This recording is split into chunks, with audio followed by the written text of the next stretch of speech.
Alright, by popular demand.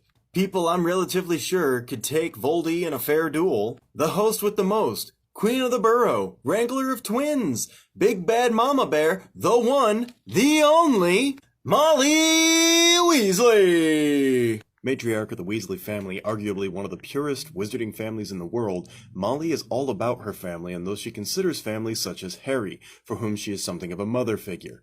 Having married her, quote, high school sweetheart, unquote, Arthur, the two of them had 7 children. 6 boys, Bill, Charlie, Percy, Fred and George, and Ron, and 1 girl, Ginevra, who goes by Ginny for those who didn't know her full name. And every single one of them wound up in Gryffindor like their parents, which really shows how deep their family values run that every one of them wound up in the same house.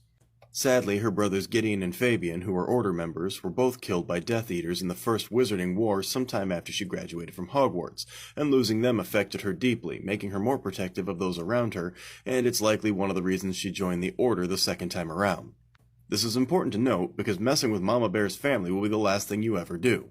Ask Bellatrix. Arguably Voldemort's best Death Eater and right hand during the Second Wizarding War, who survived to be the last living Death Eater, then made one wrong move and wound up on Molly's radar. Within seconds of that one fatal move, Bellatrix was no more.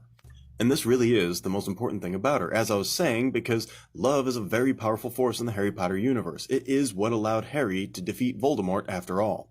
We all know that love can give people super strength in dire situations, and Molly proved that she can go above and beyond when things get dicey, which is one of the reasons I keep bringing up her family ties. As we saw in the final book, when her family is in danger right before her eyes, she goes into a super protective mode, and her true power bubbles to the surface. I cannot do her power justice without describing things to you, however. During the final fight, Bellatrix, who's proven by this point to be a very powerful witch, casts a killing curse that barely misses Ginny. Molly sees this and charges into the fray. There was absolutely nothing to stop Mama Bear from protecting her only daughter, and she was about to prove it. At first, Bellatrix laughs, like she has in every single fight up until then, but when Molly hits her with an overwhelming display of powerful attacks, she takes it seriously and the smile vanishes from her face for the first time. Now, the part that people forget is that the fight between Molly and Bellatrix was so intense that the floor under them literally became hot and began to crack. Nowhere else in the books does a duel between two people do this. And this is how it's described. Harry watched with terror and elation as Molly Weasley's wand slashed and twisted and Bellatrix Lestrange's smile faltered and became a snarl. Jets of light flew from both wands. The floor around the witch's feet became hot and cracked. Both women were fighting to kill.